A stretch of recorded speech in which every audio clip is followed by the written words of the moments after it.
ఈ రోజే డౌన్లోడ్ చేయండి. మీ ఫేవరెట్ షోస్ చూడండి. మీ ఇంటి గొడవలు అక్కడే వదిలే అదితి, ఎక్కడి దాకా తీసుకురాకు. ఏం చేయమంటావు? ప్రతిసారి దాని చేతిలో నేను ఓడిపోతున్నాను. వినాయక చవితి రోజు కూడా అదే గెలిచింది. గౌతమ్ పక్కన కూర్చుని పూజ చేసింది. రోజు రోజుకి గౌతమ్కి ఆ ఇంటి మనుషులకి దగ్గరవుతుంది. గౌతమ్ దృష్టిలో నేను బ్యాడ్ అవుతున్నాను.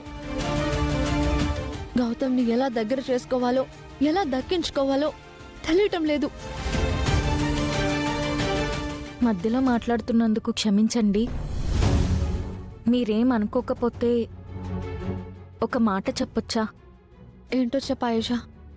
మీరు ఎవరి గురించి ఏ విషయంగా మాట్లాడుతున్నారో నాకు పూర్తిగా తెలియకపోయినా ఒకటైతే అర్థమైంది.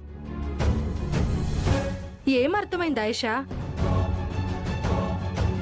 మనం ఎవరిని ఇష్టపడుతున్నామో, ఎవరిని కలవాలనుకుంటున్నామో వాళ్ళ గురించి మాత్రమే ఆలోచిస్తేనే వాళ్ళు మనకి దగ్గరవుతారు.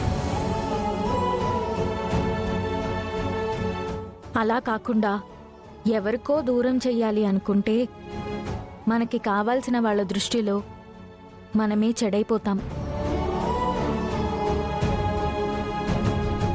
ఇక్కడి నుంచైనా మీకు ఎవరు కావాలో, ఎవరికి దగ్గర అవ్వాలనుకుంటున్నారో వాళ్ళ గురించి మాత్రమే ఆలోచించండి. మిగతా వాళ్ళ గురించి మర్చిపోండి. నేనెప్పుడు గౌతమ్ గురించి ఆలోచిస్తాను ఆయేషా, కానీ తను అహల్య గురించి ఆలోచిస్తాడు. అహల్యతో క్లోజ్గా ఉంటూ నన్ను అవాయిడ్ చేస్తాడు. అదే నా బాధ. చూడండి, ప్రస్తుతానికి మీరు చెప్పే ఆ మనిషికి ఎవరంటే ఇష్టం? ఇంకెవరు? ఆ అహల్యే.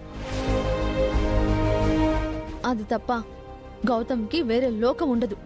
అంతకుముందు ఆయన ఎవరిని ఇష్టపడేవారు? అహల్య రాకముందు గౌతమ్కి నేనంటేనే ఇష్టం. గౌతమ్ని కూడా చాలా మంది ఇష్టపడేవాళ్ళు. ఆయనని ఎంతమంది ఇష్టపడ్డా మీరు మిగతా వాళ్ళ గురించి ఆలోచించకుండా ఆయననే ఇష్టపడ్డారు.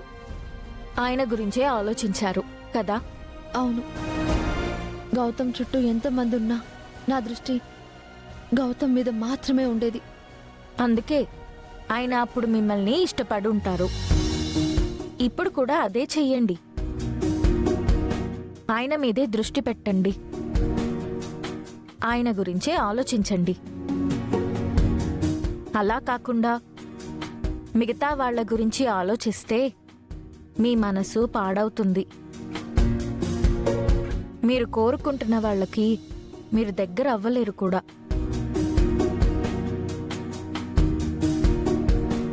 ఆయేషా చెప్పింది 100% కరెక్ట్ అదితి. మన చూపు, మన ఆలోచన, మన మైండ్ అంతా మన గోల్ మీద ఉన్నప్పుడే మనం ఆ గోల్ ని రీచ్ అవ్వగలం.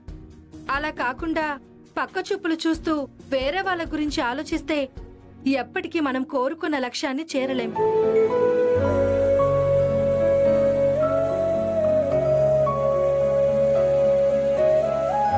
ఆయేషా, ఎన్ని రోజులు నేను ఈ యాంగిల్లో ఆలోచించలేదు. చాలా బాగా చెప్పావు. Thank you so much. గైనకాలజిస్ట్గా నేను నీకు ట్రీట్మెంట్ చేస్తే, సైకియాట్రిస్ట్గా నువ్వు నాకు బ్రెయిన్ వాష్ చేశావు.